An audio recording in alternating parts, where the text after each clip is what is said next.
জন্মগ্রহণ করে, তার সাথে ভয়েরও জন্ম হয়। ছোটবেলা থেকেই আমাদের মনে কোনো না কোনো প্রকারের ভয় থেকেই যায়। কেউ এই বিষয়ে ভয় পায় যে তার কোনো বস্তু তার থেকে দূরে চলে যাবে, কেউ এই বিষয়ে ভয় পায় যে আমি নিজেকে হারিয়ে ফেলব, কেউ এই ভেবে ভয় পায় যে আমার প্রিয়জনেরা তারা যেন আমার থেকে দূরে না চলে যায়, কেউ এই ভেবে ভয় পায় যে আমরা যেন পথ না হারিয়ে ফেলি, আদি ইত্যাদি। কিন্তু সত্যি কথা বলতে ভেবে দেখুন, এই ভয় বাস্তবে কি? শুধুই একটা মনস্থিতি, আর কিছুই নয়। যা কিছু আপনি জীবনে পেয়েছেন তা একদিন আপনাকে হারাতে হবে। এই জীবন হলো আপনারই, কিন্তু তাও একদিন সমাপ্ত হবে। তাই ভয় পেয়ে কি লাভ? এই ভয় শুধু আপনাকে জীবন যাপন করা থেকে বাধা দিচ্ছে, আর কিচ্ছু নয়। পথ হারিয়ে ফেললেই বুঝতে পারবেন যে নতুন পথ কিভাবে বানাতে হয়। কিছু মানুষকে জীবন থেকে হারালে তবেই আপনি বুঝবেন যে আপনার আপনজনকে। এই ভয়ের কারণে ভীত হয়ে থাকবেন না। এই তারা নক্ষত্র অন্ধকারের অভাবে গুরুত্ব হারায়। শিবকেও মহাদেব হবার জন্য বিষ পান করতে হয়েছিল। প্রত্যেক পরিস্থিতি, প্রত্যেক সাফল্য আপনার পরীক্ষা নেবে, তাতে উত্তীর্ণ হওয়া হলো আপনার কর্ম। যখনই আপনি ভয় পাবেন বা সংকটের সম্মুখীন হবেন, তখন সাহসের সাথে তার সম্মুখীন হন। মনে রাখবেন, যে সম্মুখীন হতে জানে সাফল্য তার সাথে সবসময় থাকে। আসুন আর আমার সাথে ভালোবেসে বলুন, রাধা রাধা। সাফল্যের বাস্তব অর্থ কি? নিজের লক্ষ্যে দৃষ্টিবদ্ধ হয়ে থাকা, প্রতিদিন তার জন্য কর্ম করা, দৃঢ় নিষ্ঠার সাথে উত্থান পতনের সামনে এগোতে থাকা, আর নিজের লক্ষ্য প্রাপ্ত করা, এটাই কি সাফল্য? যদি আপনার কোনো বস্তু লাভ করতে হয়, কোনো শক্তি লাভ করতে হয় বা কোনো স্থান লাভ করতে হয়, তাহলে তার জন্য এসব ঠিক আছে, কিন্তু বাস্তবে সাফল্য এটা নয়। আপনার কাছে থাকা কোনো বস্তু, শক্তি বা স্থান আপনি কিভাবে ব্যবহার করবেন তা আপনার উপর নির্ভরশীল। যদি তার সঠিক ব্যবহার আপনাকে করতে হয়, তাহলে উচিত সময় এবং উচিত স্থানে আপনাকে থাকতেই হবে। একে নিয়তিও বলা হয়। এবার ধরুন, এমন কোনো গ্রন্থ আছে যা জ্ঞানের দ্বারা ভরপুর, এমন জ্ঞান যার দ্বারা জীবন বদলে দেওয়া সম্ভব। এবার এই গ্রন্থ যদি এমন কোনো ব্যক্তির হাতে পৌঁছয় যিনি নিরক্ষর, তিনি কি এই গ্রন্থের সদ্ব্যবহার করতে পারবেন? কখনোই নয়। সেই জ্ঞান দিয়ে নিজের আচরণ পাল্টাতে পারবেন? কখনোই নয়। সেরকমই ধরুন, কোনো ব্যক্তি যার কাছে একটা অস্ত্র আছে, যার দ্বারা উনি শত্রুকে শেষ করে দিতে পারেন, কিন্তু সেই ব্যক্তি হলেন একজন কাপুরুষ। তিনি কি শত্রুকে শেষ করতে পারবেন? তিনি কি জয়লাভ করতে পারবেন? কখনোই নয়। আপনার কাছে কি আছে তার থেকেও বেশি গুরুত্বপূর্ণ আপনি তা দিয়ে কি করবেন। উচিত ব্যক্তির সাথে উচিত সময় উচিত স্থানে থাকা বেশি গুরুত্বপূর্ণ। নিজের গুণের সাথে, নিজের শক্তির সাথে, নিজের জ্ঞানের সাথে উচিত সময় উচিত স্থানে অন্যের যন্ত্রণাকে দূর করা, অন্যের জীবনকে আরো সুন্দর করে তোলা, এটাই হলো সাফল্য। তাহলে সাফল্যের বাস্তব অর্থ বুঝুন, অর্থাৎ নিজেকে আরো প্রসন্ন রাখুন, আর আমার সাথে ভালোবেসে বলুন, রাধা রাধা। বুদ্ধি আর বিবেকের পার্থক্য কোথায় তা নিয়ে এই সংসার অনেক কিছুই ভাবে। কিছু মানুষ ভাবেন যে এই দুই হলো একই, কিন্তু যদি সত্যি কথা বলি তাহলে এই দুইয়ের মধ্যে একটা অমূল্য পার্থক্য আছে, আর তা হলো এটা যে বুদ্ধির সম্পর্ক হলো মস্তিষ্কের সাথে, আর বিবেকের সম্পর্ক হলো হৃদয়ের সাথে। যে কোনো বুদ্ধিমান মানুষ কি করেন? নিজের মতন করে এই সংসারকে বদলে ফেলতে চেষ্টা করেন। একজন বিবেকশীল মানুষ কি করেন? নিজের অন্তরকে, নিজের মনকে বদলে ফেলতে চেষ্টা করেন। কারণ মানুষের সংসার এই মনের মধ্যেই বসবাস করে। তাই নিজের বুদ্ধির ব্যবহার অবশ্যই করুন, কিন্তু তাতে বিবেকের লাগামটা অবশ্যই শক্ত হাতে ধরবেন। আসুন আমার সাথে ভালোবেসে বলুন, রাধা রাধা। মানুষের মধ্যে একটা বিচিত্র প্রবৃত্তি থাকে, অন্য সকলের বিষয়ে, তাদের জীবনের বিষয়ে, তাদের ব্যক্তিত্বের বিষয়ে, তাদের ভবিষ্যতের বিষয়ে অনুমান করা। এটা হলো অনুচিত। কারোর অতীতকালকে দেখে লোকে ভবিষ্যৎ বলে দিতে পারেন, বর্তমানকে দেখে ভবিষ্যতের বিষয়ে অনুমান করে ফেলেন। উদাহরণ দিতে হলে বলবো, কোনো দাসকে দেখুন, ওকে দেখে লোকে বলে যে ওর ভবিষ্যৎ সেটাই হতে পারে, অনুমান করে ফেলেন। আর এই রাজাকে দেখুন, উনি তো কত সুখী হবেন, উনি তো জগতের সব থেকে অধিক সুখী মানুষ, কত সুখ সুবিধা আছে ওনার কাছে, ধারণা করে ফেলেন। তবে সত্য তো এটাই যে কারোর ব্যক্তিত্বের বিষয়ে, তাদের ভবিষ্যতের বিষয়ে আপনি পূর্ণ সত্য কখনোই বলতে পারবেন না, শুধু অনুমান করতে পারবেন। আর এই অনুমান করে সত্যি কোনো লাভ হয় না, কারণ এই কাল সেটা হলো অত্যন্ত শক্তিশালী। কালো থেকে কালোতর কয়লাকেও হিরেতে পরিণত করতে পারে, অনেক বড় বড় রাজাকেও বিদূষক বানিয়ে ফেলতে পারে এক মুহূর্তেই। তাহলে আপনি অনুমান করে কি লাভ? কি পেলেন অনুমান করে? সেই জন্য কারোর বিষয়ে কোনো অনুমান করবেন না, তার ভবিষ্যতের বিষয়ে অনুমান করতে যাবেন না, কারোর বিষয়ে কোনো ধারণা করে নেবেন না। কিছু করতে হলে ভালোবাসুন, সবার মধ্যে ভালোবাসা ছড়ান, সবার মধ্যে ধন্যাত্মক ভাব ছড়ান। এই মন প্রসন্ন হয়ে বলবে রাধা রাধা। কথায় আছে সংসারে নাকি সকল রোগের ওষুধ আছে। যদি আপনি নিজের শরীরকে ভালোবাসেন তাহলে ব্যায়াম করুন, যদি নিজের নিঃশ্বাস প্রশ্বাসকে ভালোবাসেন তাহলে প্রাণায়াম করুন, যদি আপনি নিজের আত্মাকে ভালোবাসেন তাহলে ধ্যান করুন, কিন্তু যদি আপনি নিজের জীবনকে, পরমাত্মাকে ভালোবাসেন তাহলে সকলকে ভালোবাসতে থাকুন। এই ভালোবাসা অত্যন্ত গুরুত্বপূর্ণ এবং আবশ্যক। ভালোবাসার থেকে ভালো না কোনো ওষুধ আছে, না আছে কোনো আসন, এর থেকে ভালো না কোনো ব্যায়াম আছে আর না কোনো প্রাণায়াম। এই ভালোবাসা বড় বড় সমস্যারও সমাধান করতে পারে, ভালোবাসা বড় বড় বিপদকে আপনার থেকে দূর করতে পারে। এই ভালোবাসাই আপনাকে জীবনে বাঁচতে শেখায়, কারণ ভালোবাসাই হলো জীবনের আসল সত্য। তাহলে আসুন আর আমার সাথে ভালোবেসে বলুন রাধা রাধা।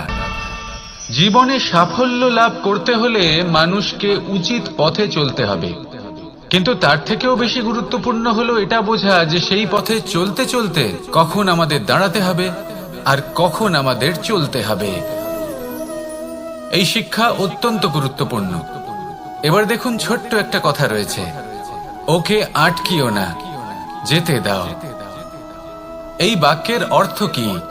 অর্থ যে কাউকে আটকিও না, যে এগোতে চাইছে তাকে এগোতে দাও, তার পথে বাধা সৃষ্টি করো না। এবার এই ছোট কথাতে এক অনুচিত স্থানে আমি দাঁড়িয়ে পড়ি। আটকাও, যেতে দিও না। এবার এর অর্থ কি হলো? যে এই ব্যক্তিকে আটকাও, তাকে জীবনে এগোতে দিও না, এর পথে বাধা সৃষ্টি করো। এবার এই ছোট কথাতে অনুচিত স্থানে যদি আমি আটকে যাই, তবে ভাবো কত পার্থক্য হলো। এই শিক্ষা কতটা গুরুত্বপূর্ণ সেটা শিখুন, আর এই শিক্ষা আমাদের জীবনে কতটা গুরুত্বপূর্ণ হতে পারে সেইটা বুঝুন। বুঝে যান, শিখে যান জীবনে কখন সামনে এগোতে হবে আর কখন থামতে হবে। মন প্রসন্ন হয়ে বলবে রাধা রাধা। এই সংসারে আমরা প্রকাশ কোথা থেকে পাই? এর উত্তর বড়ই সরল। ভোরে যখন সূর্যোদয় হয় তখন প্রকাশের কিরণ আমাদের ঘরে এসে পৌঁছয়, এইভাবেই আমরা প্রকাশ লাভ করি। এবার এই প্রকাশের আলোতেই আমরা সারাদিনের কাজ সম্পন্ন করি। সন্ধে হয়ে যায়, সূর্যাস্তও হয়ে যায়, আর আমাদের ঘর যাতে অন্ধকার না হয় তার জন্য আমরা একটা প্রদীপ প্রজ্বলিত করি। এটাই ঘটে আমাদের জীবনেও। এবার প্রবাহমান আয়ুর সাথে আমরা আমাদের অন্তরে যদি একটা প্রদীপ প্রজ্বলিত করে নিই, তাহলে বিষয়টাই অন্যরকম হবে। এবার আপনি বলবেন, কোন প্রকাশের কথা বলছি যে আমাদের অন্তরে জাগ্রত করা সম্ভব? আমাদের আত্মার মাঝে প্রেমের প্রকাশ জাগ্রত করার কথা বলছি, কারণ আমাদের এই জীবন এও হলো দিনের আলোর মতো। আজ প্রকাশ আছে, কিন্তু কোনোদিন অবশ্যই অস্ত হবে। কিন্তু অস্ত হবার আগে যদি আমরা আমাদের আত্মার মাঝে প্রেমের এই প্রকাশ উজ্জ্বলিত করে নিই, তাহলে আমাদের সন্ধ্যাকালও আমরা আনন্দে এবং প্রেমে যাপন করব। তাহলে আসুন আর আমার সাথে ভালোবেসে বলুন রাধা রাধা। এই সংসারে এমন কিছু মানুষ আছেন যাদেরকে আপনার ভালো লাগে, তারা আপনার প্রিয়। আমরা চাই ওনারা আমাদের কাছে থাকুন, আমরা ওনাদের কাছে থাকি।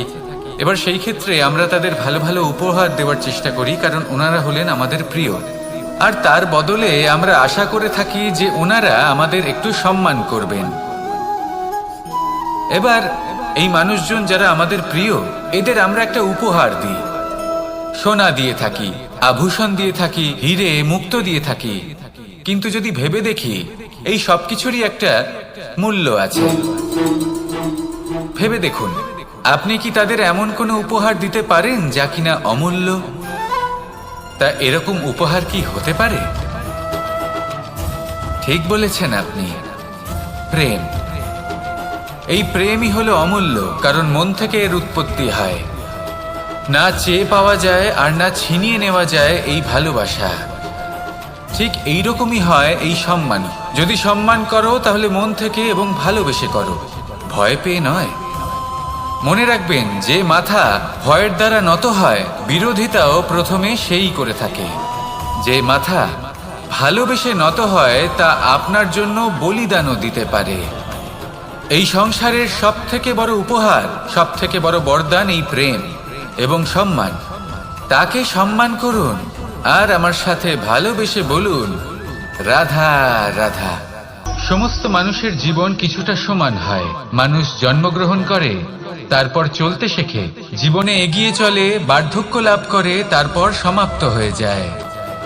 কিন্তু সেই ব্যক্তিরা কারা যারা প্রকৃত অর্থে মনুষ্য জীবন যাপন করেন? এনারা হলেন সেই ব্যক্তি যারা পড়ে গেলেও আবার উঠে দাঁড়ানোর চেষ্টা করেন, নিজের ভেঙে পড়া অস্তিত্বকে আগলে নিয়ে আবার একটা আকার দেওয়ার চেষ্টা করেন, ভগ্ন আশাকে আবার একটা নতুন দিশা দেন। অসফল হওয়ার পরেও থামেন না, আবার এগোতে থাকেন। অসফল হওয়ার পরে যদি আপনি থেমে যান, তাহলে সাফল্য আপনার সামনে অপেক্ষা করে, কিন্তু আপনি তা দেখতে পান না। তাই জীবনের সংঘর্ষে অংশগ্রহণ করতে শিখুন।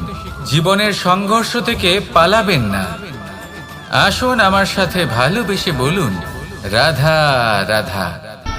পরিস্থিতি কখনো এটা ভালো থাকে, আবার কখনো মন্দ হয়ে যায়। কখনো এই পরিস্থিতি আমাদের পক্ষে থাকে, আর কখনো এই পরিস্থিতি অনুযায়ী আমাদের চলতে হয়। কোনো বিকল্প থাকে না। কিন্তু যখনই এই পরিস্থিতি খারাপ হয়ে যায়, তখন কি করা উচিত সেই প্রশ্ন মনে জেগে ওঠে। পরিস্থিতি যখন প্রতিকূল হয়, তখন আমরা কিছু হারালে তা হারিয়ে ফেলি, ঠিক আছে, কিন্তু যা বাকি আছে সেটা আমরা আগলে রাখতে পারি। পরিস্থিতিকে সামলে রাখার চেষ্টা আমরা অবশ্যই করতে পারি, শুধু সেটুকুই আমাদের হাতে রয়েছে। কিন্তু এর থেকেও বড় সমস্যা আছে, অহংকার। কখন প্রবেশ করে আমরা জানতেও পারি না। এই অহংকার আপনাকে বুঝতেও দেবে না যে আপনি সত্যি কিছু হারিয়েছেন। আপনার কিছুই যাবে আসবে না। দেখতে গেলে আকাশের সূর্য নিজের প্রকাশ হারিয়ে ফেলে যখন অন্ধকার ঘনিয়ে আসে। তাহলে আমরা কে হই? ওনার সামনে তো কিছুই নই। এই অহংকার আমাদের দমন করতেই হবে। এটা বিশ্বাস করতে হবে যে এই সমগ্র সৃষ্টিতে আমরা শুধুমাত্র একটা কণা, তার থেকে বেশি আর কিছুই নয়। বিশ্বাস করতে হবে যে আমরা ততটাও বড় নই যে কখনোই কিছুই হারাবো না। এবার যেদিন এই জ্ঞান আপনি আত্মস্থ করে নিজের আচরণ পাল্টাবেন, মনে রাখবেন সেই দিনই অহংকারকে দমন করতে আপনি পথে অগ্রসর হয়ে পড়েছেন। এই অহংকারকে দমন করুন আর আমার সাথে ভালোবেসে বলুন, রাধা রাধা। বনস্পতি ফলনের জন্য আমাদের কিসের প্রয়োজন পড়ে? একটু ধরিত্রীর, একটু পরিশ্রমের, আর একটা বীজের। এবার যদি মানুষের কথা বলি, তাহলে এখানে ধরিত্রী হলো মানুষের এই জীবন, যেখানে মানুষ নিজের ইচ্ছের ফল ফুল ফলন করতে চায়। পরিশ্রম হলো আমাদের কর্ম, আর বীজ হলো আমাদের নির্বাচন। আমাদের বেছে নিতে হবে যে আমরা কি বপন করব, আম নাকি ফণি মনসা। এর মধ্যে আমরা কি পেতে চাই? রসালো ফলের ফলন চাই নাকি কাঁটার ফলন চাই, তা আমাদের উপর নির্ভরশীল। কিন্তু একটা কথা ঠিক, লক্ষ্য যেমনই হোক না কেন, জীবন যেমনই হোক না কেন, যদি আপনি লক্ষ্যের দিকে এগোতে থাকেন তাহলে কর্মের সাথে খামখেয়ালি আচরণ করতে পারবেন না। যদি আপনি এমন করেন তাহলে এটা আপনাকে একটা অনুচিত লক্ষ্যে পৌঁছে দেবে, সেটা কিন্তু নিশ্চিত। সবসময় এটা মনে রাখবেন, কর্মের সাথে খামখেয়ালি হবেন অর্থাৎ কর্মফলও আপনার সাথে খামখেয়ালি হবে। তাহলে নিষ্ঠার সাথে কর্ম করতে থাকুন আর নিজের লক্ষ্যকে প্রাপ্ত করুন। আর আমার সাথে ভালোবেসে বলুন, রাধা রাধা। জীবনে এমন কিছু কাজ রয়েছে যা আমাদের কখনোই করা উচিত নয়, যেমন আশা করা। যদি আপনি আশা করেন আর আপনার আশা পূর্ণ না হয়, আপনি খুবই কষ্ট পাবেন। এবার আপনি যদি প্রতীক্ষা করেন, করতেই থাকেন, আর সেই ব্যক্তি যদি না আসে তাহলেও খুব কষ্ট পাবেন। আর হলো তুলনা। আপনি যদি তুলনা করতে যান তাহলে এটাই ভাববেন যে হয় আমি বা অন্য কোনো ব্যক্তি, এই দুজনের মধ্যে কোনো এক ব্যক্তি নিকৃষ্ট। আর এই ভাবনাটাই হলো অনুচিত। যদি আমরা কথা বলি সেই সব বিষয়ে যা আমাদের করা উচিত, যেমন পরীক্ষা। এই পরীক্ষা সবসময় আমাদের আরো সফল করে তোলে, আরো শ্রেষ্ঠ করে তোলে, আরো উৎকৃষ্ট করে তোলে। আসন্ন মহাসংগ্রামের জন্য আমাদের প্রস্তুত করে তোলে এই পরীক্ষা। তাই এই পরীক্ষার থেকে কখনোই পালাবেন না, এর সম্মুখীন হন। আর হলো কর্ম। কর্ম করা কখনোই বন্ধ করবেন না। তুলনা করার বদলে কর্ম করুন, প্রতীক্ষা করার বদলে কর্ম করুন, আর আশা করার বদলে কর্মই করুন। জীবন সফল হয়ে যাবে। দেখুন, সবার শেষে সত্যি বলতে এই কর্ম আর এই পরীক্ষা, এই দুই আমাদের জীবনকে সুখী করে তুলতে পারে। আসুন আর আমার সাথে ভালোবেসে বলুন, রাধা রাধা। এই জীবন কিভাবে বদলানো সম্ভব? কিছু মানুষ বলেন যে নিরন্তর কাজ করলে, পুরুষার্থ পালন করলে এই জীবন বদলে ফেলা সম্ভব। আজ আমি আপনাকে বোঝাবো যে এক মুহূর্ত, সময় আর সিদ্ধান্ত কতটা গুরুত্বপূর্ণ হয়। এক মুহূর্তই যথেষ্ট। একটা মুহূর্ত এত শক্তিশালী হতে পারে যে তা আপনার সমগ্র জীবন পাল্টে দিতে পারে। এমন এক সময় ছিল শ্রীরামের কাছে, যখন ওনাকে সিদ্ধান্ত নিতে হয় যে উনি নিজের পিতার আদেশ পালন করতে বনবাসে যাবেন নাকি যাবেন না। উনি সেই আদেশ পালন করেছিলেন, তারপর সময় অনুসারে উপযুক্ত সিদ্ধান্ত নিলেন। আর আজ সকলের মনে বসবাস করেন শ্রীরাম। আর অন্যদিকে আছে রাবণ। ওনার কাছে একটা সময় ছিল, একটা সুযোগ ছিল নিজের প্রারব্ধকে শুভ করে তোলার। উনি ভুল করলেন আর মৃত্যু লাভ করলেন। নির্বাচন সবসময় আপনার হাতে, শুধু আপনাকে সময়কে বুঝতে হবে, সেই মুহূর্তকে বুঝতে হবে আর উচিত সিদ্ধান্ত নিতে হবে, ব্যাস। বুঝতে শিখুন এই সময়ের দাবি কি, বুঝতে শিখুন এই সময়ের ইচ্ছে কি, আর উচিত সিদ্ধান্ত নিন। আর আমার সাথে ভালোবেসে বলুন, রাধা রাধা। মানুষের শরীর থেকে যা কিছু নির্গত হয় সবই পচনশীল, তা থেকে দুর্গন্ধ বেরোয়, একটা ঘৃণাবোধ জন্ম নেয়।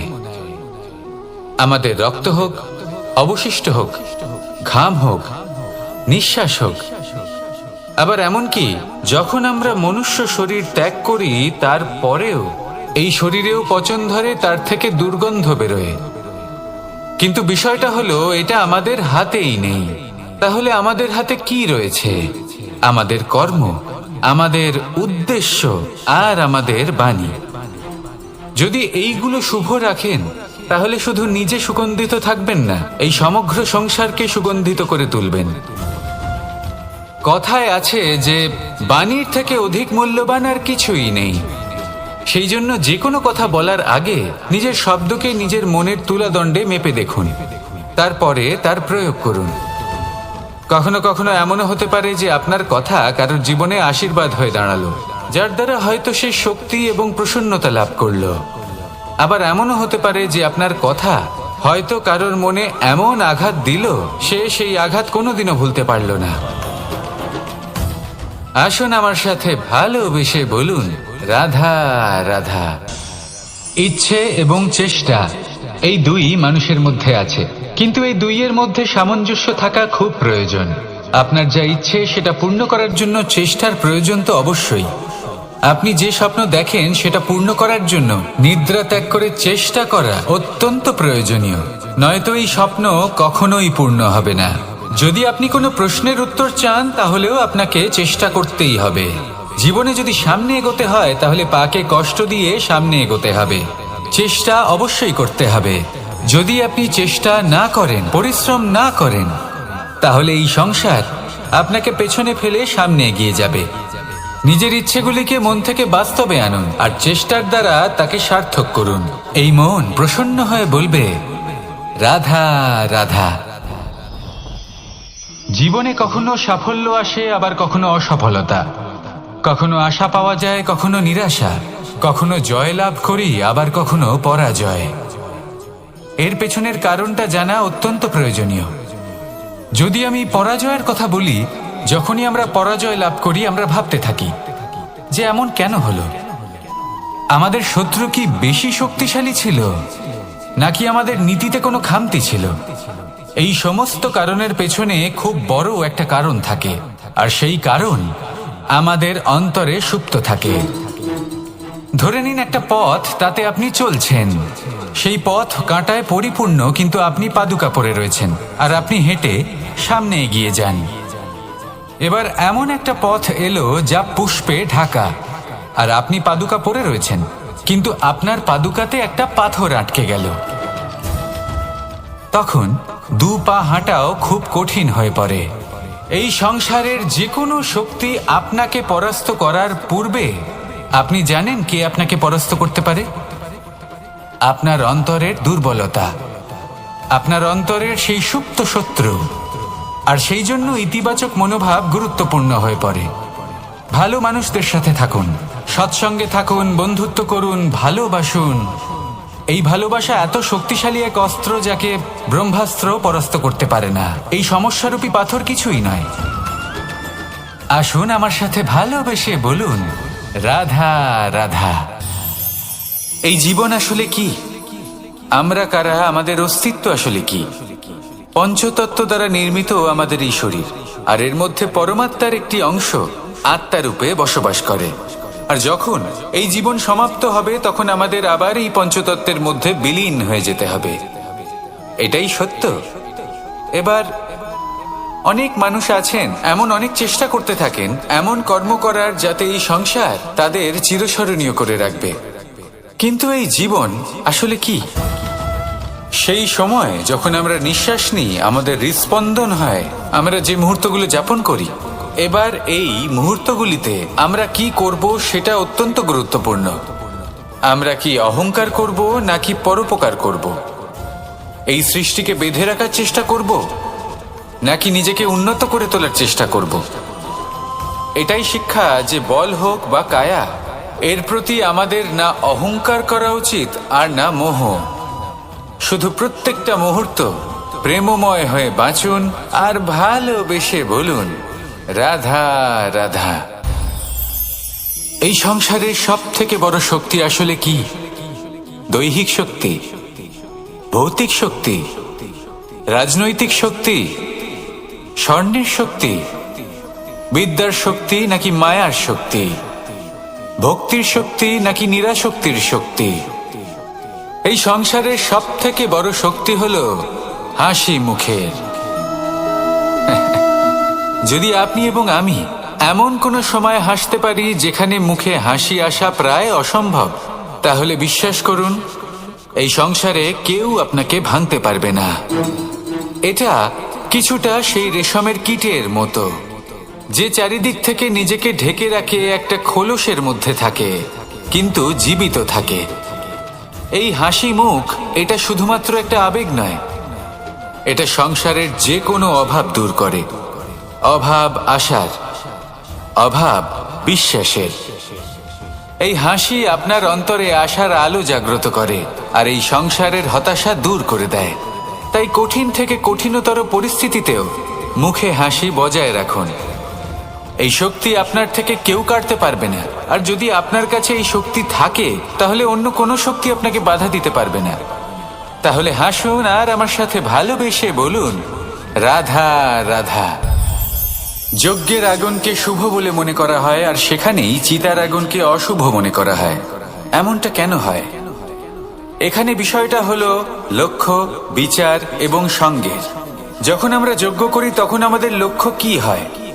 পরিবেশকে আরো পবিত্র করে তোলা, ইতিবাচক করে তোলা। আমাদের লক্ষ্য শুভ হয়। তারপরে আসে বিচার। এই পরিস্থিতিতে সেই বিচার হলো অগ্নি। স্ফুলিঙ্গ থেকে তীব্র আকার ধারণ করে সমস্ত কাঠকে পুড়িয়ে দেয় এবং সুগন্ধ ছড়িয়ে দেয়। অর্থাৎ যদি আপনার লক্ষ্য শুভ হয় তাহলে তা নিজেই শুভ বিচারধারাকে আমন্ত্রণ জানায়। এই শুভ বিচার তখনই আসবে যখন আপনার সংকল্প শুভ হবে। অন্যদিকে হলো চিতার আগুন। এর লক্ষ্য কি? একটা দেহকে পরধামে পৌঁছে দেওয়া। সবার শেষে সবকিছু আপনার উপরে নির্ভরশীল যে আপনি কোনটা চয়ন করতে চান।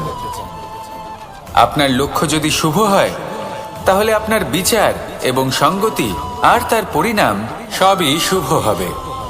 আসুন আর আমার সাথে ভালোবেসে বলুন, রাধা রাধা।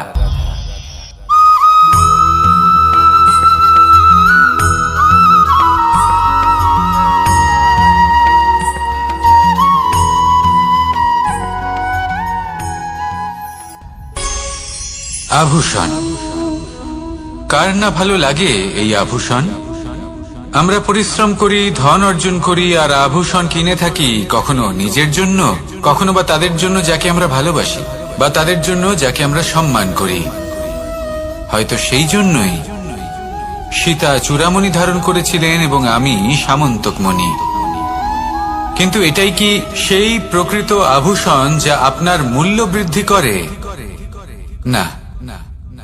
শ্রীরামের আভূষণ হলো ওনার নম্র ভদ্র ব্যবহার। মাতা সীতার আভূষণ হলো ওনার সততা, ওনার নিষ্ঠা, ওনার ত্যাগ। অর্জুনের আভূষণ ছিল ওনার একাগ্রতা। রাধার আভূষণ ওনার প্রেম। এই আভূষণ কোথাও নেই, আপনার মনে আছে। যদি আপনার মনে মিষ্টতা থাকে, তা শান্ত হয়, তাতে সততা থাকে, নিষ্ঠা থাকে এবং প্রেম থাকে, তাহলে আপনার অন্য আর কোনো আভূষণের কোনো প্রয়োজন নেই। আপনি যতই ভিড়ের মাঝে থাকুন, আপনার ঔজ্জ্বল্য চোখে পড়বে। আসুন আর আমার সাথে ভালোবেসে বলুন, রাধা রাধা। এই সংসারের সবথেকে বড় সত্যি হলো জন্ম এবং মৃত্যু। কিন্তু আরো বড় একটা সত্য আছে, মিত্র এবং শত্রু, যা আমাদের সকলের জীবনে থাকে। মিত্র সে যে আমাদের সঙ্গ দেয় এবং সংসারের সবথেকে উঁচু শিখরে আমাদের নিয়ে যায়, এবং শত্রু সে যে যে কোনো মুহূর্তে যে কোনো শিখর থেকে আমাদের নিচে ফেলে দিতে পারে। এবার বিচিত্র ব্যাপার হলো এটাই যে আমরা নিজেরাই এদের সাথে নিয়ে চলি, নিজেরাই এদের পালন করি। তা কি করে? প্রথমে বুঝুন এই মিত্র এবং শত্রু কারা। আপনার নিজের মন, আর কেউ নয়। এই মনই হলো মিত্র যখন তাতে ভারসাম্য বজায় থাকে, তা নিয়ন্ত্রিত থাকে, তা পবিত্র হয়। কিন্তু যদি এই মন অনিয়ন্ত্রিত হয়ে পড়ে, যদি আপনাকে সে নিয়ন্ত্রণ করতে শুরু করে, তখন সেই আপনার সবথেকে বড় শত্রু হয়। সেই জন্য এই মনের ওপর নিয়ন্ত্রণ রাখতে শিখুন, এতে ভারসাম্য বজায় রাখতে শিখুন। তাহলে আপনি এমন এক বন্ধুকে পাবেন যে আপনাকে এই সংসারের শিখরে পৌঁছে দেবে। আসুন আমার সাথে ভালোবেসে বলুন, রাধা রাধা। ঈশ্বর আসলে কে? সংসারের বেশিরভাগ মানুষের কাছে ঈশ্বর হলেন এই সংসারের রচয়িতা, পালনকর্তা। কারোর কাছে উনি জ্ঞাতা, কারোর কাছে উনি হলেন আস্থার প্রতীক, আবার কারোর জন্য শুধুমাত্র অন্ধ বিশ্বাস। কিন্তু এই ঈশ্বর কি কোনো শরীর, নাকি একটা বোধ, নাকি শুধুই শ্রদ্ধা? ঈশ্বর হলেন তিনি যিনি হলেন আপনার ইষ্ট। সেই জন্যই তো গুরু, মাতা, পিতা এনাদেরও ঈশ্বরই বলা হয়েছে। যাদেরকে আমরা ঈশ্বর বলে মনে করি, যারা আমাদের ইষ্ট, তারা আমাদের একটি পথ দেখান, একটি দিকে চালিত করেন। সেই পথে চলে আপনি শুভ কর্ম করতে পারেন। আর যখন কোনো ব্যক্তি তার ঈশ্বরের আদেশ পালন করেন, তখন সে নিজে থেকেই শুভ পথে অগ্রসর হয়ে যান। বেশ কয়েকজন মানুষ ঈশ্বরের উপর আস্থা রাখেন এবং ভাবেন যে অনুচিত কোনো কাজ করা উচিত নয়, ঈশ্বর দেখছেন। ওনারা ভয় পান যে কোনো অনুচিত কর্ম করলে কে জানে তার পরিণাম কি হবে। এমন অনেক ব্যক্তি রয়েছেন যারা ঈশ্বরকে বিশ্বাস করেন এবং জানেন যে ঈশ্বর তাদেরকে দেখছেন। তাই যে যে শুভ কর্ম ওনারা করেছেন তার ফল তারা অবশ্যই পাবেন। এবার আপনি ভয় পেয়ে ঈশ্বরকে বিশ্বাস করবেন নাকি বিশ্বাসের দ্বারা ঈশ্বরকে বিশ্বাস করবেন, সেই সিদ্ধান্ত আপনারই। কিন্তু হ্যাঁ, যদি আপনার মনে ঈশ্বরের জন্য কোনো স্থান থাকে, যদি আপনার কোনো ইষ্ট থাকেন, যদি আপনি কাউকে ঈশ্বর মনে করেন, যার প্রত্যেক আদেশ আপনি পালন করে থাকেন, তাহলে বলি ঈশ্বর কখনো আপনাকে অনুচিত পথে চালিত করবেন না। আসুন আমার সাথে ভালোবেসে বলুন, রাধা রাধা। এই সংসারে ভিন্ন ভিন্ন ধরনের গাছ আছে, অসংখ্য ধরনের প্রজাতি আছে। কিছু গাছ পাতা দিয়ে থাকে, কিছু ফুল, কিছু ফল। কেউ ছায়া প্রদান করে, কেউ শীতলতা প্রদান করে, কেউ নিজেকে খুব কষ্ট দিয়ে এই সংসারের বিকাশে সহায়ক হয়ে ওঠে। কিন্তু এই সবার মধ্যে একটা বিষয় কিন্তু সমান, এরা প্রত্যেকেই পাতা ছাড়া, ফুল ছাড়া, ফল ছাড়া জীবিত থাকতেই পারে, কিন্তু কোনো বৃক্ষই শিকড় ছাড়া বেঁচে থাকতেই পারে না। এটাই হলো রাধার। ঠিক সেইভাবেই আমাদের জীবনে শক্তি হোক, ধন হোক বা সাফল্য হোক, আমাদের বা আমাদের পরিবারের প্রসন্নতাই হোক, এই সব কিছুর আধার হলো, সবকিছুর মূল হলো পরিশ্রম। তাই জীবনে চিরকাল পরিশ্রম করতে থাকুন। যদি আপনি জীবনে মহান হবার পথে অগ্রসর হতে চান, তাহলে পরিশ্রম করুন। এই পরিশ্রম দ্বারাই নিজের পরিবারকে প্রসন্ন করুন, নিজের বন্ধুদের প্রসন্ন করুন, এই সমাজকে গর্বিত করুন। আসুন আমার সাথে ভালোবেসে বলুন, রাধা রাধা। এই সংসারের সব থেকে বড় রোগ কোনটা? কেউ বলবে মানসিক রোগ, কেউ বলবে সেই রোগ যা সর্পদংশনের ফলে হয়ে থাকে। এই সংসারে ভিন্ন ভিন্ন ধরনের রোগ আছে এবং তার সাথে ভিন্ন ভিন্ন ধরনের যন্ত্রণাও রয়েছে। এমন একটা রোগ আছে যা চোখে দেখা যায় না, যা আপনার শরীরে কোনো দাগ রেখে যায় না, কিন্তু আপনার আত্মাকে পর্যন্ত ক্ষত বিক্ষত করে, অসুস্থ করে তোলে, বিনাশ করে দেয় আপনাকে এবং তার সাথে আপনার আত্মাকেও। এই অসুখের নাম হলো লালসা।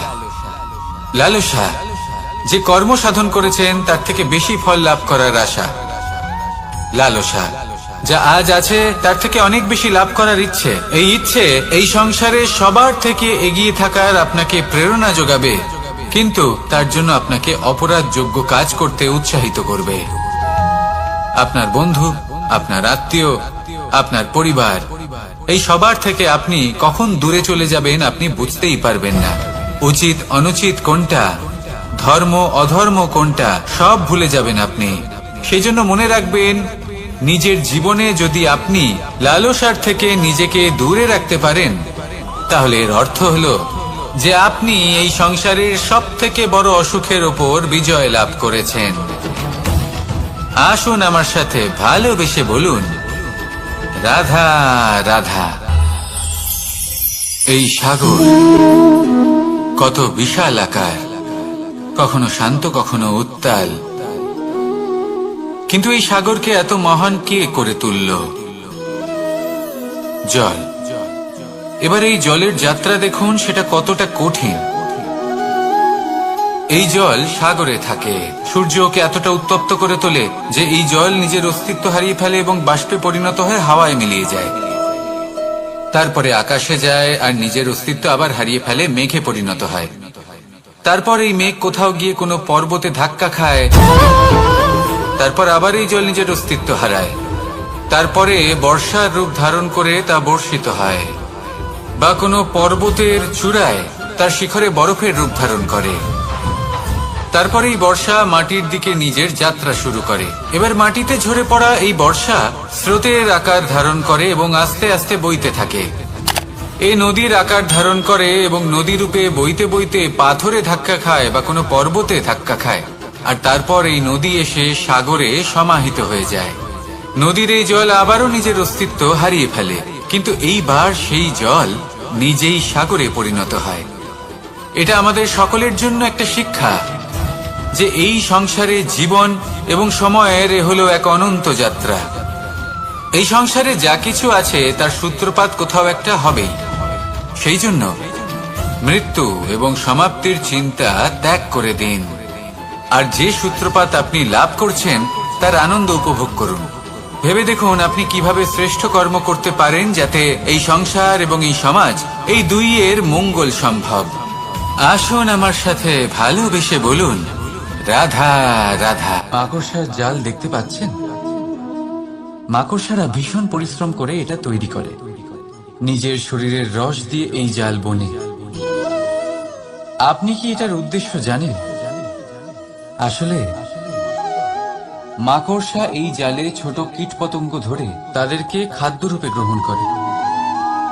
কিন্তু আপনি কি এই কথা জানেন যে একদিন মাকড়সা নিজেই নিজের জালে জড়িয়ে মৃত্যুবরণ করে থাকে? বলুন, কি করেন আপনি এই জাল দেখতে পেলে? দেখতে পেলেই মুছে ফেলেন এর অস্তিত্ব, তাই না? তেমনি অন্যদিকে পাখির বাসা। পাখিরাও ভীষণ পরিশ্রম করে এটা তৈরি করে, কিন্তু যদি পাখি একদিন এটা ছেড়ে চলে যায় তাহলেও লোকে এটা নষ্ট করে দেয় না। কারণটা কি? এর কারণ হলো এর নির্মাণ জীবন সঞ্চারের জন্য করা হয়েছিল, নষ্ট করার জন্য নয়। তাই মনে রাখবেন, জীবনে আপনার পরিশ্রম যতই বেশি হোক না কেন, যদি আপনার লক্ষ্য শুভ না হয় তাহলে আপনারও বিনাশ নিশ্চিত। তাই সৃজন করতেই থাকুন আর মুগ্ধ হয়ে বলুন, রাধা রাধা।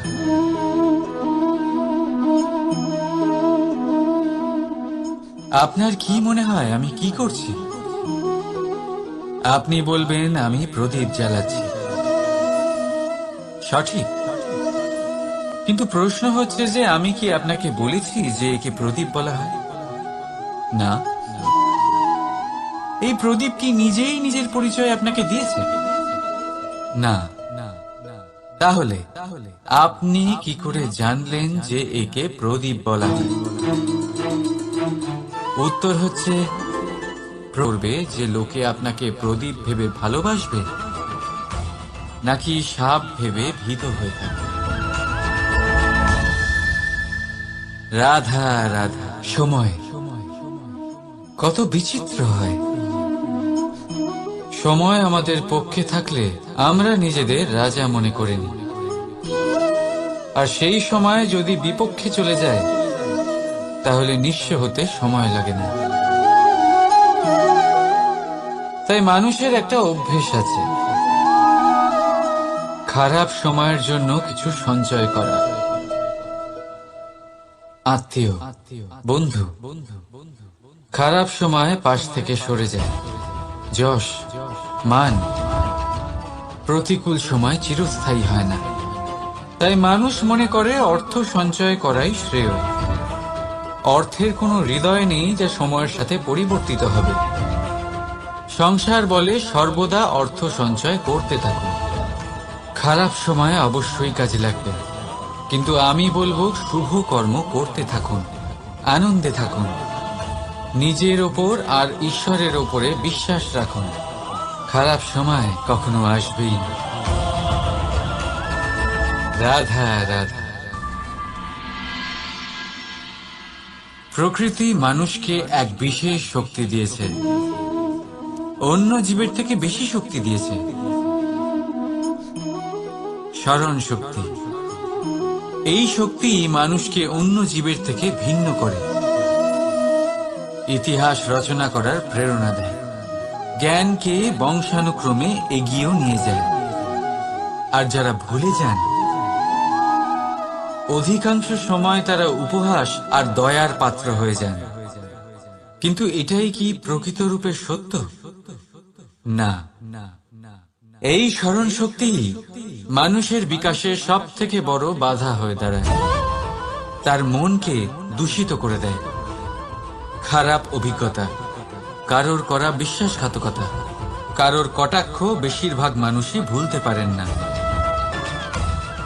রাধা রাধা। মানুষ নিজের পরিবারের জন্য কত কিছুই না করে, দিন রাত পরিশ্রম করতে থাকে যাতে তার পরিবারের প্রয়োজন পূরণের জন্য অর্থ রোজগার করতে পারে। কিন্তু শুধু অর্থ রোজগার করাটাই কি যথেষ্ট? আপনি বলবেন, হ্যাঁ নিশ্চয়ই, অর্থ দিয়ে সব কিছু পাওয়া যায়, বিদ্যা পাওয়া যায়, বাড়ি পাওয়া যায়, ওষুধ পাওয়া যায়, আর কত কিছুই না পাওয়া যায়। এইসব একটা পর্যায় পর্যন্ত সঠিক, কিন্তু একটু মন দিয়ে ভেবে দেখুন, যখন কোনো শিশু অসুস্থ হয়ে পড়ে তখন সে ওই তিক্ত ওষুধ কেন খেয়ে নেয়? এই জন্য কারণ ওর পিতা সেই ওষুধ অর্থ দিয়ে কিনেছে? না, বরং এই জন্য কারণ তার পিতা যে তার সামনে দাঁড়িয়ে, তার উপরে তার বিশ্বাস আছে। বিশ্বাস আছে যে উনি তার কিচ্ছু হতে দেবেন না। এই বিশ্বাস, এই সংস্কার, এই শিক্ষা কখনো অর্থ দিয়ে পাওয়া যায় না। এটা পাওয়া যায় সেই সময় থেকে যা মাতা পিতা তাদের সন্তানের সাথে কাটিয়েছেন। তাই জীবনে অর্থ অবশ্যই উপার্জন করুন, কিন্তু নিজের পরিবারকেও সময় দিন, আনন্দ পাবে। রাধা রাধা। বিরোধিতা এমন এক শব্দ যা শুনে আমরা সবাই ভয় পেতে থাকি। যদি কেউ আমাদের বিরোধিতা করে তা আমাদের সহ্য হয় না। আমরাও কারোর বিরোধিতা করে কোনো শত্রুতা করতে চাই না। এই ধরনের ভাবনা আমাদের মনে আসতেই থাকে। কিন্তু বিরোধিতা, এই শব্দ আপনার শান্তির জন্য, আপনার সুখের জন্য কতটা গুরুত্বপূর্ণ তা আপনারা জানেন না। তাই যদি কাল এসে কেউ আপনার বিরোধিতা করে, তখন সবার আগে নিজেকে যাচাই করুন। আপনি কি ভুল করেছেন? আপনার দোষ কি?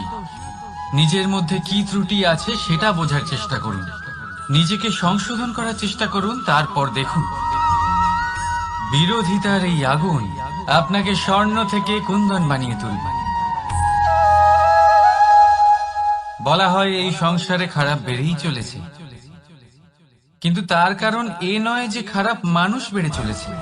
তার কারণ হলো যে ভালো মানুষ, যাদের ভালো চিন্তা, ভালো বিচারধারা আছে, তারা খারাপের বিরোধিতা করতে পারে না। যদি আপনার সম্মুখে কোনো খারাপ কর্ম হয়, তাহলে তার বিরোধিতা করতে সংকোচ করবেন না, কারণ বিরোধিতার এই আগুন মন্দকে পিছুপা হতে অবশ্যই বাধ্য করে। রাধা রাধা। জীবনে আপনি এরকম মানুষও দেখবেন যারা এটা বলে, ভাবে, নিজেকেও বলে যে উনি সেই এমন ব্যক্তি যার মতো আমি হতে চাই। ঠিক আছে, কারোর থেকে প্রেরণা নেওয়াটা কোনো ভুল নয়, কিন্তু কখনো কখনো এই প্রেরণা গুরুত্বহীন হয়ে যায় আর আমরা শুরু করে দিই সেই ব্যক্তিকে নকল করতে। এখানেই থেমে যায় আমাদের উন্নতি। এবারে দেখুন, সংসারে শত কোটি রঙের ফুল আছে, কিন্তু তারা কখনো একে অপরকে নকল করে না। সময়কে ব্যবহার করুন নিজের অস্তিত্ব নির্মাণ করার জন্য, কারণ কারোর ছায়া হওয়ার থেকে ভালো আপনি কারোর জন্য প্রেরণা হয়ে উঠুন। রাধা রাধা। আমরা সকলে পাথুরে রাস্তা এড়িয়ে চলি, কারণ এই পথের পাথর আমাদের যাত্রা আরো কঠিন করে তোলে, আমাদের পা আহত করে দেয়। কিন্তু একটা গুরুত্বপূর্ণ কথা আমরা ভুলেই যাই, এই কঠিন পথই না শুধু আমাদেরকে নিজেদের দুর্বলতার সাথে পরিচয় করায়, বরং আমাদের শক্ত হওয়ার প্রেরণাও দিতে থাকে। সময়ের সাথে ঠিক এমনটাই হতে থাকে। সবাই ভালো সময়ের অপেক্ষা করতে থাকেন, ভালো সময়ের জন্য পরিশ্রম করেন, তার জন্যই চিন্তা করেন, কিন্তু ভুলে যান যে ভালো সময় বহুবার আমাদের বিবেক নষ্ট করে দেয়। সেখানেই খারাপ সময় আমাদের বুদ্ধিকে সঠিক পথে চালিত করে। রাধা রাধা। ঘোড়াকে যতই প্রশিক্ষণ প্রদান করুন, তার মুখে লাগাম তো পরাতেই হবে। একজন ভালো চালক সেই ঘোড়ার লাগাম মাঝে মাঝে টেনে ধরে, তাকে সঠিক পথে চালিত করতে, যাতে সেই ঘোড়া দিকভ্রান্ত না হয়। এবার একটু ভাবুন, ঠিক এরকমই হয় আমাদের মন। যদি এটা বিবেকের লাগাম দিয়ে মাঝে মাঝে আমরা টেনে না ধরি, তাহলে আমাদের এই মন দিকভ্রান্ত হতে পারে। আর যদি আপনি আপনার লক্ষ্যে পৌঁছতে চান, তখন মনের এই লাগাম মাঝে মাঝে আপনাকে অবশ্যই টেনে ধরতে হবে, কারণ বিবেকের এই পথ প্রদর্শনই আপনাকে ভালোভাবে আপনার লক্ষ্যে পৌঁছে দেবে। মনে রাখবেন, আর আমার সাথে ভালোবেসে বলবেন, রাধা রাধা। আপনি কখনো জাঁতাকল দেখেছেন? তাতে গম পেশা হয়। গমকে এমন ভাবে পেশা হয় যাতে আমরা তা খেতে পারি, জীবিত থাকতে পারি। আর যদি আপনি মন দিয়ে দেখেন, তাহলে কলের নিচের অংশ কখনো ঘোরে না, শুধুমাত্র উপরের অংশই ঘোরে। আর তবেই তা গম পিষতে পারে, আর তবেই রুটি তৈরি হতে পারে। কিন্তু ভেবে দেখুন, যদি কলের দুটো অংশই ঘুরতে থাকে, তাহলে কি হবে? তা গম পেশার বদলে একে অপরকে পিষে নিজেদের অস্তিত্ব শেষ করে দেবে। তাই জীবনে কোনো কাজ যখন মন আর মস্তিষ্ক মিশিয়ে করা হয়, তখনই তা সম্পন্ন হয়। কিন্তু যখন বিষয় হলো ভক্তির, তখন মস্তিষ্কের যুক্তির মৌন থাকা প্রয়োজন। আর যখন বিষয় হলো কর্ম আর ন্যায়, তখন মনের আবেগের মৌন থাকা প্রয়োজন। তাই মন আর মস্তিষ্কের এই সম্মিলনে সতর্ক থাকবেন। একসাথে অবশ্যই চলবে, কিন্তু একে অপরের বাধা যেন না হয়ে দাঁড়ায়। রাধা রাধা। আমি একটা এমন শব্দ যার অনেকগুলি মানে হয়, যার আসল অর্থ হল অহং। যদি আপনি কথা বলেন সৃষ্টির নির্মাণ নিয়ে, তাহলে আমি ব্রহ্মদেব হয়ে সৃষ্টির নির্মাণ করবে। যদি আপনি কথা বলেন প্রলয়ের, তাহলে সেই আমি মহাদেব হয়ে বিনাশ করবে। এই আমি সঙ্গতিপূর্ণ, কিন্তু শুধু ততক্ষণ যতক্ষণ আপনি এটা সবার সাথে ভাগ করছেন। কিন্তু আমরা বহুবার এর মানে বুঝতে পারি না। এই অহংকে সীমিত করে দিই একটা ব্যক্তি অবধি, শুধু নিজে। আর তখনই জেগে ওঠে অহংকার, যাতে প্রাধান্য পায় শুধুমাত্র আমি, আমরা নয়। আর একজন ব্যক্তি একা না উৎপাদন করতে পারে আর না করতে পারে সৃজন। এবারে দেখুন, বৃষ্টির এক ফোঁটা, তারও অস্তিত্ব আছে, কিন্তু তা ধরিত্রীতে পড়লেই সমাপ্ত হয়ে যায়। কিন্তু যখন ফোঁটাগুলি একসাথে পড়ে, তখন শুরু হয় বর্ষা, আর তখনই তৈরি হয় ধারা। রাধা রাধা।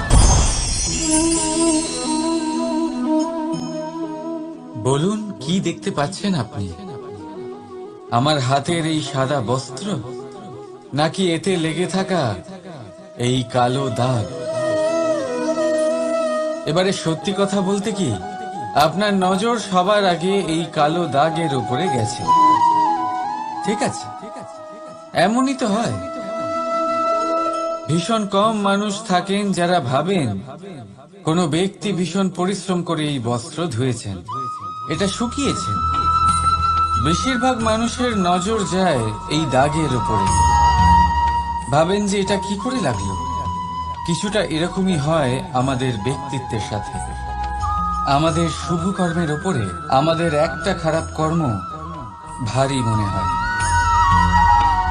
এবারে ভাবুন, যদি আমি চন্দ্রের কথা বলি, তাহলে তার শীতল আলো দেখার পূর্বে তার কলঙ্ক লক্ষ্য করেন, সেই চাঁদে লেগে থাকা কালো দাগ দেখে নেন। সেই জন্যই বিশেষ করে যারা শুধুমাত্র শুভ চিন্তা করেন আর উপকারী কর্ম যারা করেন, তাদের আমি বলবো সাবধানে থাকবেন। কারণ আপনার একটা খারাপ কর্ম চিরকালের জন্য উদাহরণ হয়ে দাঁড়াবে। রাধা রাধা। সাফল্য। যদি আপনাকে জীবনে সাফল্য পেতে হয়, তাহলে আপনি একাধিক মানুষ পাবেন যারা একাধিক উপায় বলবে আপনাকে সাফল্য পাওয়ার। দীর্ঘ সময় ধরে পরিশ্রম, চেষ্টা, নির্ধারণ, নিষ্ঠা এই বিষয়ে ভাষণ দিতে থাকবেন। একাধিক রকমের উদাহরণ আপনার সামনে তুলে ধরবেন। কিন্তু আমার এটা মনে হয়, আমরা কেন সেই বিষয়ে কথা বলি না যা মানুষকে অসফল করে তোলে? শুধু দুটো ব্যাপার অসফল হওয়া নিশ্চিত করে। শুধু দুই ধরনের মানুষ বেশিরভাগ অসফল হন। প্রথম তারা যারা ভাবে অনেক কিছু কিন্তু কিছুই করে না। আর দ্বিতীয় তারা যারা অনেক কিছু করতে থাকে কিন্তু ভাবনা চিন্তা না করে। ভাবনা আর কর্ম, এদের মাঝে সামঞ্জস্য রাখা খুব জরুরি। যদি এটা থাকে, তাহলে জীবনে কখনো অসফল হবেন না। রাধা রাধা। আপনি অনেককে এই কথা নিশ্চয়ই বলতে শুনেছেন, এই ব্যক্তির দৃষ্টিতে দম্ভ আছে, এই ব্যক্তির চোখের ওপর অহংকারের পর্দা পড়ে আছে, ইত্যাদি ইত্যাদি। চলুন, আমি আপনাকে একটা প্রশ্ন করছি। আপনি দেখেন কি দিয়ে? দৃষ্টি দিয়ে নাকি দৃষ্টিভঙ্গির সাহায্যে? ভাবুন। চিন্তায় পড়ে গেলেন নিশ্চয় পরিচয়ের সাথে সাক্ষাৎ করেন। উদাহরণ হিসেবে চন্দ্র। চন্দ্র আমরা সবাই দেখেছি। বহু মানুষ আছেন যাদের চন্দ্র অত্যন্ত সুন্দর লাগে। পাথরকে ভগবান ভেবে পুজো করবেন নাকি ভগবানকে পাথর ভেবে পরিত্যাগ করবেন? সিদ্ধান্ত আপনার। কিন্তু এই সিদ্ধান্ত নির্ভর করে আপনার দৃষ্টিভঙ্গির ওপর। তাই নিজের দৃষ্টিভঙ্গি শুভ রাখুন, নিজের দৃষ্টিভঙ্গিতে ভালোবাসা রাখুন, আর আনন্দে বলুন রাধা রাধা। বড় বড় রাজমহলে বড় বড় ইমারতের চূড়া কত সুন্দর হয়, কিন্তু আপনি কি কখনো এই বিষয়ে ভেবেছেন যে এই সুন্দর চূড়ায় পৌঁছতে গেলে আপনাকে পৃথিবীতে পা ফেলতেই হবে? সেই সুন্দর চূড়ায় পৌঁছে দীপ্তি পাওয়ার জন্য আপনাকে একটা কঠিন পথ অবলম্বন করতেই হবে। যদি আপনি কোনো কঠিন পথে না গিয়ে এই পৃথিবীর সাহায্য ছাড়াই শুধু উচ্চতার দিকে অগ্রসর হতে থাকেন, তাহলে সর্বদা অসফল হবেন। সেই জন্য নিজের স্বপ্ন পূরণের এই যাত্রাতে নিজের পথ কখনোই হারাবেন না, নিজের পথ থেকে সরবেন না। যদি এমন করেন তাহলে তো আপনার স্বপ্ন পূরণ হবেই না, তার সাথে আপনি নিজের পথও হারাবেন। রাধা রাধা। কৌতুক অর্থাৎ হাসি, এটা জীবনে কতটা গুরুত্বপূর্ণ। আমরা সর্বদাই হাসতে চাই, আমরা সর্বদা অন্যের মুখে এই হাসি দেখতে চাই। কিন্তু এই কৌতুক অনেক প্রকারের হয়, আর এই কৌতুকের ভিত্তি কি সেটাও খুব গুরুত্বপূর্ণ।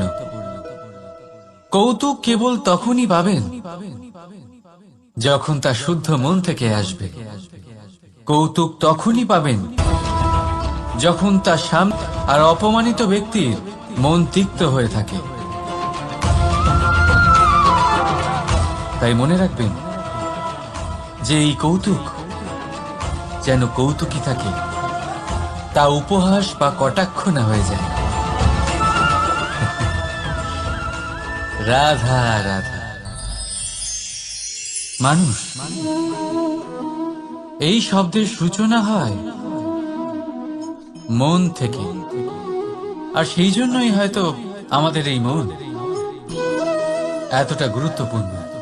এবারে দেখুন না, আমাদের মনই সবকিছু চালনা করে। মনই সেই যে কল্পনা করে, মনই সেই যা কল্পনাকে বাস্তবে পরিণত করার জন্য পরিশ্রম করতে আমাদের প্রেরণা যোগায়। মনই সেই যা লোভের জালে জড়িয়ে পড়ে। মনই সেই যা অভিমানের পর্দা দিয়ে ঢেকে যায়। আর এই মনই সেই যা আপনাকে বিনাশের দিকে টেনে নিয়ে যেতে পারে। কিন্তু যদি তা পরোপকার করার ইন্ধন পায়, তাহলে এমন কোনো মহান কাজ নেই যা আপনি করতে পারবেন না। কিন্তু এই মন কি? এটা বোঝানো যায় দুটো শব্দের মাধ্যমে, দুটো সহজ শব্দ। প্রথম, একজন কুশল সেবক। দ্বিতীয়, একজন সংকট প্রবণ মালিক। যদি আপনার এই মন আপনার নিয়ন্ত্রণে থাকে, তাহলে সে হলো আপনার সেবক। তাই আপনার অস্তিত্ব আছে। কিন্তু যদি আপনার মন আপনার কর্মের ওপরে নিয়ন্ত্রণ করে, তাহলে এই মন আপনার মালিক, আর তখন আপনার বিনাশ নিশ্চিত।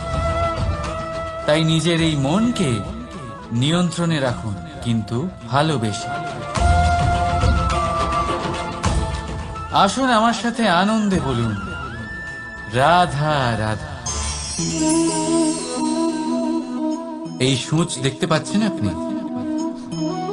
এটা শুদ্ধ লোহা দিয়ে তৈরি। বস্ত্র সেলাই করার কাজে লাগে, অস্ত্রোপচারে কাজে লাগে। কিন্তু আপনি কি কখনো ভেবে দেখেছেন এই সূঁচ কিভাবে তৈরি হয়? লোহার এক বড় অংশকে পিটিয়ে পিটিয়ে টেনে টেনে তাকে পাতলা বানানো হয়। এরপরেই আমরা পেয়ে থাকি সূঁচ। ভাবুন, যদি লোহার টুকরোতে অনর্গল প্রহার করার ফলে একটা লোহার টুকরো সূঁচে পরিণত হয়, তাহলে আমাদের জীবনে অনর্গল চেষ্টা করার ফলে জীবনের সমস্ত অংশকে আমরা কত প্রভাবশালী কাজে পরিণত করতে পারি। শুধু প্রয়োজন দৃঢ় নিশ্চয়তা। তাহলে আসুন আমার সাথে ভালোবেসে বলুন, রাধা রাধা। বিশ্বাস, জীবনে বিশ্বাস কতটা গুরুত্বপূর্ণ। একজন স্ত্রী তার স্বামীর হাত ধরে যে কোনো জায়গায় যেতে পারেন। এর কারণ হলো বিশ্বাস। তার নিজের স্বামীর ওপরে বিশ্বাস আছে। যখন একজন মা তার ছোট বাচ্চাকে কোলে তুলে হাওয়ায় ওঠায়, তখন সেই বাচ্চা ভয়ভীত হয়ে যায় না। তার কারণ হলো বিশ্বাস। তার বিশ্বাস আছে যে তার মা তার কিচ্ছু হতে দেবে না। এক বৈদ্যের দেওয়া ঔষধ সন্তান কিছু না বুঝে শুনেই খেয়ে ফেলে। সেই বৈদ্যের জ্ঞানের বিষয়ে তার কোনো ধারণাই থাকে না, শুধু নিজের পিতার উপরে বিশ্বাস আছে যে তার পিতা তাকে খারাপ কিছুই দেবে না। যখন এই সংসারের প্রতিটা বন্ধন বিশ্বাসের উপরে দাঁড়িয়ে আছে, তাহলে কেন এই বিশ্বাসকে আমরা জীবনে আনতে পারি না? আপনি নিজেই দেখুন, এই বিশ্বাস নিজের জীবনে এনে দেখুন, সবকিছু আরো সুন্দর হয়ে যাবে। তাই ভালোবেসে বলুন, রাধা রাধা।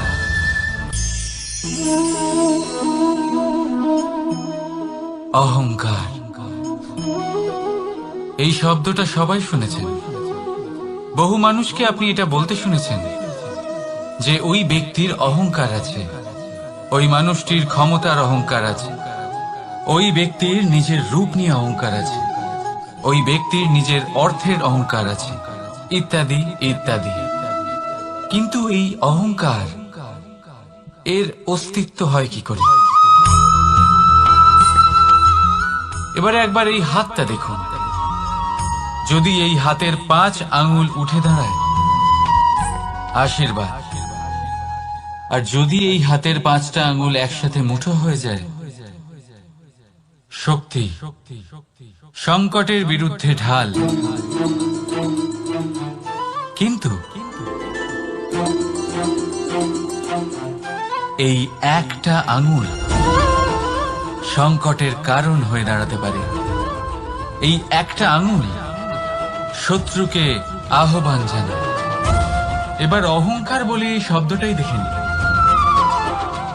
আমাদের থেকে আলাদা হয়ে গেলে হয় অহং।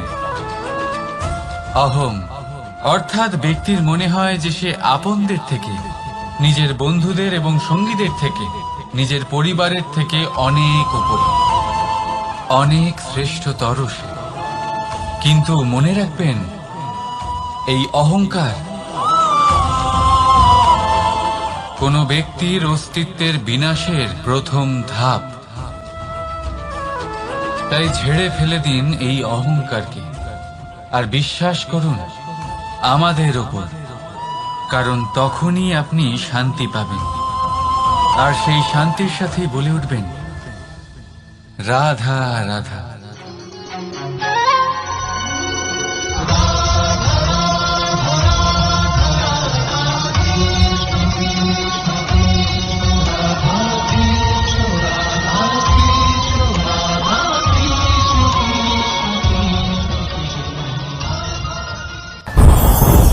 ওমা, এ কি? আমি কখন থেকে এখানে অপেক্ষা করছি, হাত পেতে দাঁড়িয়ে রয়েছি যাতে একটা ফল আমার হাতে এসে পড়ে এবং সেটা আমি খেতে পারি। কখন থেকে অপেক্ষা করছি, কিন্তু সেটা হচ্ছেই না। এবার আপনি বলবেন যে এসব কি বলছি, এ কি অদ্ভুত কথা বলছি।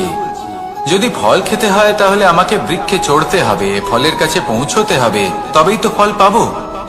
এবারে এটা অত্যন্ত সহজ ব্যাপার, কিন্তু এই বিষয়টা আপনি নিজের জীবনের প্রসঙ্গে ভেবে দেখুন। লক্ষ্য কোথায় আছে আপনি জানেন, সেই লক্ষ্যে পৌঁছানোর পথ কি সেটাও আপনি জানেন, সেই পথে চলার ক্ষমতাও আপনার রয়েছে, কিন্তু তাও আপনি নিজের লক্ষ্য লাভ করতে পারছেন না। কেন?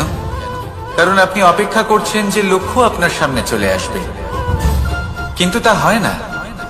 লক্ষ্য সে যাই হোক না কেন, ধন হোক, প্রেম হোক, কোনো সম্মান হোক বা মোক্ষ হোক, যদি আপনি তার দিকে অগ্রসর না হন, তাহলে ফল প্রাপ্তি অসম্ভব ব্যাপার, তা কোনোদিনই হবে না। সেই জন্য আপনার চোখের সামনে আপনি যদি নিজের লক্ষ্যকে দেখতে পান, তাহলে উঠুন এবং সেই দিকে অগ্রসর হতে শুরু করুন। নিজের অন্তরের সকল অশুভ গুণ দূর করুন, অলসতা ত্যাগ করুন, অজ্ঞানতা ত্যাগ করে দিন এবং চলতে থাকুন। অবশ্যই মনোবাঞ্ছিত ফল লাভ করতে পারবেন। মনে রাখবেন, চলতে থাকলে তবেই লক্ষ্য প্রাপ্তি হবে। অপেক্ষার দ্বারা শুধুমাত্র মৃত্যু লাভ হবে।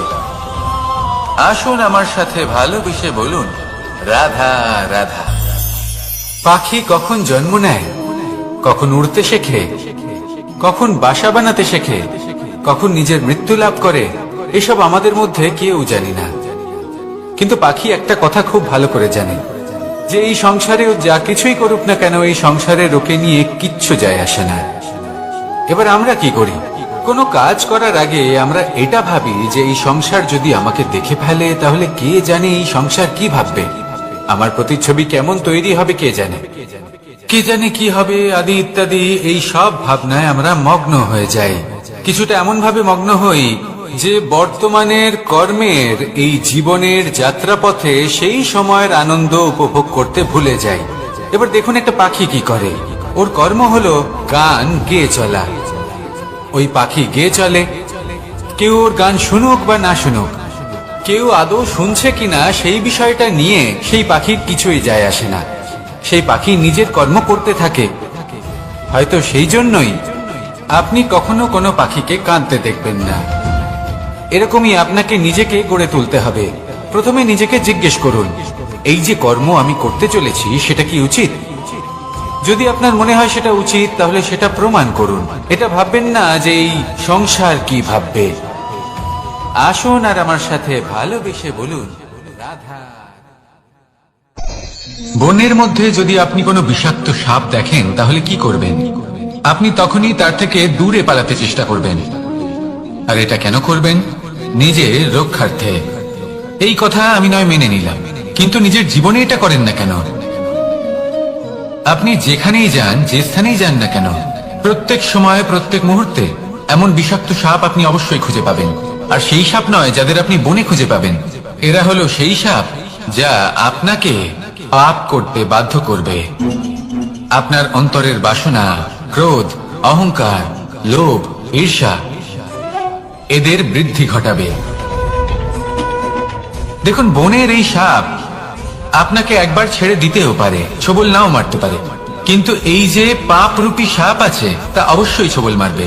কর্ম যদি করেন তাহলে অবশ্যই ফল পাবেন। সেই জন্য যখনই কোথাও যাবেন, যদি এমন কাউকে দেখেন, যদি এমন কিছু দেখেন যে আপনাকে পাপ করতে বাধ্য করছে, তাহলে সেই মুহূর্তে সেখান থেকে পালিয়ে যান। যেমন বনের সাপ দেখে আপনি পালাতে থাকেন। সৎকর্মের রক্ষা অত্যন্ত আবশ্যক। আসুন আর আমার সাথে ভালোবেসে বলুন, রাধা রাধা। যদি কোনো সিংহ বানরের মতো গাছে চড়তে চেষ্টা করে তাহলে কি হবে? একটা মাছ যদি মাটিতে হাঁটতে চেষ্টা করে তাহলে কি হবে? তারা বিফলই হবে। কিন্তু এরকম কেন হয়? তার কারণ হলো প্রকৃতির রচনা কিছুটা এরকম। এখানে প্রত্যেকটি ব্যক্তিকে, প্রত্যেকটি প্রাণীকে আলাদা আলাদা গুণের অধিকারী করা হয়েছে এবং সকলকে একটা সীমাও প্রদান করা হয়েছে। এবার এই যে বৃক্ষ, পশু, পাখি, এদের মধ্যে সেই ক্ষমতাই নেই যে এরা নিজেদের যাচাই করতে পারবে, নিজেদের সীমাগুলো বুঝতে পারবে, নিজেদের সদ্গুণগুলো চিনতে পারবে। এরা সেটা করতে পারবে না।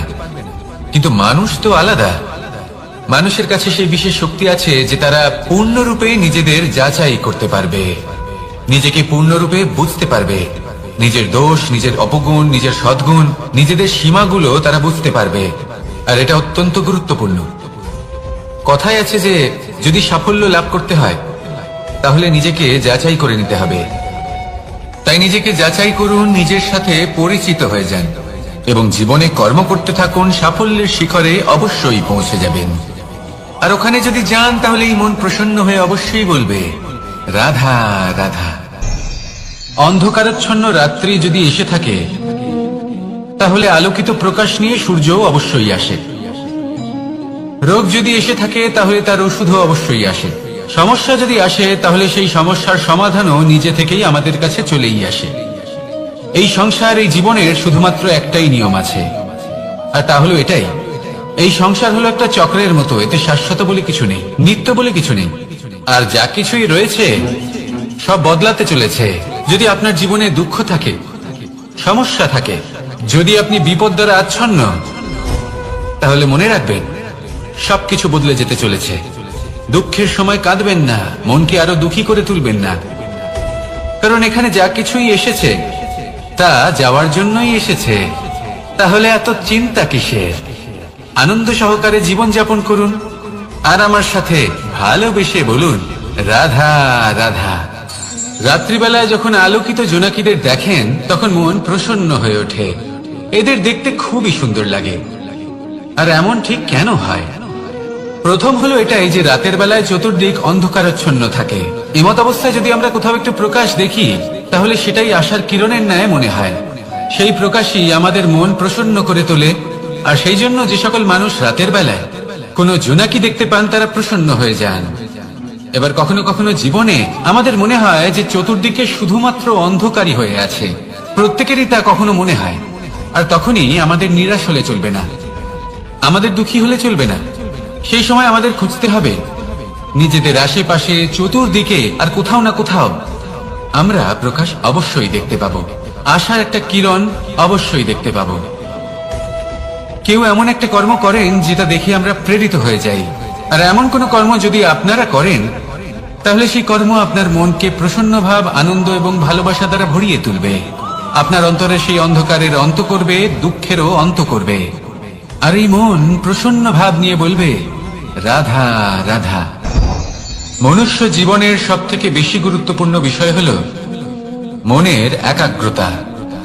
এই সংসারের যে কটি মহান কার্য সম্পাদন হয়েছে তা হলো মনের এই একাগ্রতার একমাত্র ফল।